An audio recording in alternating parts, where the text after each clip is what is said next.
रद्दी कापी का सुराग। बकोरी मध्य प्रदेश में नरसिंहपुर जिले का एक छोटा सा गांव है।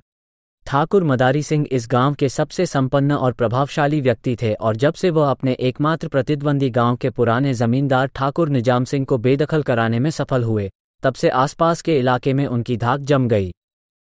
गांव के हर मामले में ठाकुर साहब का निर्णय अंतिम होता और उनकी किसी बात को टालने का साहस किसी व्यक्ति में नहीं था। लक्ष्मी की कृपा से ठाकुर साहब के दिन सुख और ऐश्वर्य में कट रहे थे। गर्मियों के दिन थे। ठाकुर साहब अपने परिवार के साथ हवेली के अंदर आंगन में सुख की नींद सो रहे थे। आधी रात बीत जाने पर अचानक कृत्यों के जोर जोर से भौंकने की आवाज सुनकर ठाकुर साहब की पत्नी सरस्वती बाई की आंख खुल गई। ज्यों ही चारपाई से उठकर वह अपने पति को जगाने के लिए आगे बढ़ी, धान्य धान्य की आवाज हुई और सीने में गोली लगते ही सरस्वती बाई चीखती हुई जमीन पर गिर पड़ी। गोली छूटने की आवाज और पत्नी की चीख से ठाकुर साहब और उनके दोनों लड़के भी हड़बड़ाकर उठ बैठे। ठाकुर साहब को ये समझते देर न लगी कि उनकी हवेली डाकुओं से घिर चुकी है। रात के अंधेरे में डाकू धुआंधार गोली चला रहे थे। जैसे तैसे ठाकुर साहब और उनके दोनों लड़के चारपाई के नीचे जमीन पर सरकते हुए बगल के एक कमरे तक पहुंचने में सफल हुए। ठाकुर साहब ने अब एक क्षण भी हवेली में रुकना खतरे से खाली न समझा और वह अपने दोनों लड़कों के साथ पिछवाड़े के चोर दरवाजे से बाहर निकल आए। हवेली से निकलते ही ठाकुर साहब भागते हुए पास के एक दूसरे गांव देवपुर गए। गांव वालों को हवेली में डाका पड़ने की खबर देते हुए ठाकुर साहब ने उनसे सहायता की याचना की। उधर हवेली बिल्कुल खाली हो जाने से डाकुओं का काम आसान हो गया था। डाकुओं ने सबसे पहले लोहे की बड़ी तिजोरी और कुछ बक्सों के ताले तोड़कर नकद रुपये, सोने चांदी के गहने तथा अन्य कीमती चीजें एकत्र कीं। हवेली में लगभग 1 घंटे तक डाकू मनमाने ढंग से लूटपाट करते रहे। गांव वालों के साथ ठाकुर साहब के वापस लौटने से पहले ही डाकू लगभग 40,000 रुपये के मूल्य की संपत्ति लेकर भाग चुके थे। गांव वालों के साथ हवेली के अंदर घुसते ही ठाकुर साहब पर पहाड़ टूट पड़ा।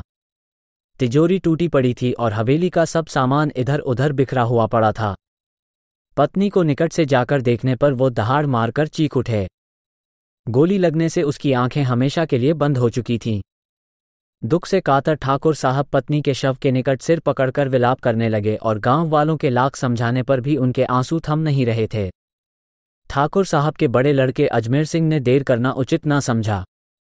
वह तुरंत साइकिल पर गांव से 13 मील दूर गोटे गांव के पुलिस थाने के लिए रवाना हो गया। सबेरा होने से पहले ही अजमेर सिंह थाने पहुंच गया था। पुलिस के सिपाही को डाका पड़ने की खबर देते हुए उसने थानेदार साहब को तुरंत जगह देने का अनुरोध किया। कुछ ही देर में थानेदार आंख मलते हुए निकले। थानेदार को देखते ही अजमेर सिंह फूट पड़ा और उसने रोते हुए कहा, हम लुट गए थानेदार साहब। क्या हुआ? थानेदार ने सहानुभूति प्रकट करते हुए पूछा।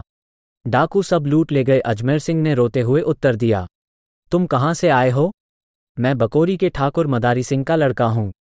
अच्छा, अब इस तरह घबराओ नहीं, थानेदार ने उसे समझाते हुए कहा। शांत होकर पहले हमें पूरा हाल तो बताओ। कुछ घंटे पहले हवेली में डाका पड़ा और मेरी मां को डाकुओं ने गोली से मार डाला, अजमेर सिंह ने रोते हुए बताया। हम अभी तुम्हारे साथ गांव चलते हैं, थानेदार ने उसे धीरज बंधाते हुए कहा। अपने कुछ सिपाहियों के साथ थानेदार जब हवेली में पहुंचे, वो वहां का दृश्य देखकर वो स्वयं बड़े आश्चर्य में पड़ गए। हवेली में सब सामान इधर उधर बिखरा पड़ा था। उस इलाके में इस प्रकार हथियारों से लैस होकर डाका डालने की यह अनोखी घटना थी। डाके का पूरा विवरण सुनकर थानेदार ने मदारी सिंह से पूछा, क्या आप डाकुओं की संख्या या उनमें से किसी की हुलिया आदि के बारे में कुछ बता सकते हैं? नहीं साहब, मदारी सिंह ने थानेदार को बताया। डाकू लगातार गोली चला रहे थे। हम लोग अंधेरे में किसी प्रकार अपनी जान बचाकर हवेली से भागने की कोशिश में थे। पास से हम लोग किसी भी डाकू को नहीं देख पाए। गांव वालों से घंटों पूछताछ करने पर भी पुलिस को कोई ऐसा सुराग न मिल सका जिससे डाकुओं के बारे में कोई अनुमान लगाया जा सकता। अंत में थानेदार ने सिपाहियों को आदेश देते हुए कहा, हवेली के अंदर और बाहर घूम कर देखो, डाकू जल्दी में कुछ छोड़ तो नहीं गए हैं। घटनास्थल पर पुलिस को कुछ खाली कारतूस, एक कटार और एक नीला झोला प्राप्त हुआ। हवेली का निरीक्षण करते हुए बाहरी दरवाजे के पास थानेदार की नज़र कोने में पड़े कापी के एक पृष्ठ पर पड़ी। उस कागज को उठाकर देखने पर मालूम हुआ कि उसमें डाकू बंदूक में भरने के लिए बारूद लाए थे। स्कूली कापी के उस कागज के एक ओर लिखा था, रूपलाल छिपा, कक्षा 5, उच्च विद्यालय, कामोद। 12 वर्षीय रूपलाल को कामोद के स्कूल में कॉपी का वो पृष्ठ दिखाते हुए थानेदार ने पूछा, क्या ये तुम्हारी कॉपी का पेज है? हाँ, पर यह आपको कैसे मिला? रूपलाल ने उस पृष्ठ को देखकर आश्चर्य प्रकट करते हुए कहा, ये तो मेरी भूगोल की पुरानी कॉपी का है। क्या पुरानी कॉपियां तुम्हारे पास हैं? थानेदार ने दूसरा प्रश्न किया। नहीं, मैंने अपनी सब पुरानी कॉपियां रद्दी में प्रहलाद को बेच दी। प्रहलाद कौन? आप प्रहलाद को नहीं जानते? वही जिसकी पटाखे और आतिशबाजी की दुकान है, रूपलाल ने थानेदार की अज्ञानता पर मुस्कराते हुए उत्तर दिया। रूपलाल के साथ थानेदार को अपनी दुकान में देखते ही प्रहलाद घबरा गया। थानेदार ने उसे समझाते हुए कहा, तुम इस तरह घबराओ नहीं वरना हमारा सब काम बिगड़ जाएगा। शांत होकर हमारी बातों का जवाब दो। पूछिए, प्रहलाद ने घबरा कर कहा। क्या तुमने इस लड़के की पुरानी कॉपियां रद्दी में खरीदी थीं? हाँ, पर रद्दी खरीदे तो कई महीने हो गए। ठीक है, क्या तुम सोचकर यह बता सकते हो कि इस कागज में तुमने किसे बारूद बेची? थानेदार ने कॉपी का वह पृष्ठ दिखाते हुए पूछा। नहीं साहब, इस कागज में किसे बारूद बेची ये तो मैं नहीं बता सकता, प्रहलाद ने अपनी मजबूरी व्यक्त करते हुए उत्तर दिया। अच्छा, क्या तुम बारूद की बिक्री का कोई रजिस्टर रखते हो? थानेदार ने कुछ सोचते हुए दूसरा प्रश्न किया। हाँ साहब, रजिस्टर में बारूद की बिक्री का पूरा हिसाब दर्ज है। प्रहलाद ने अलमारी से रजिस्टर निकालकर थानेदार को देते हुए कहा।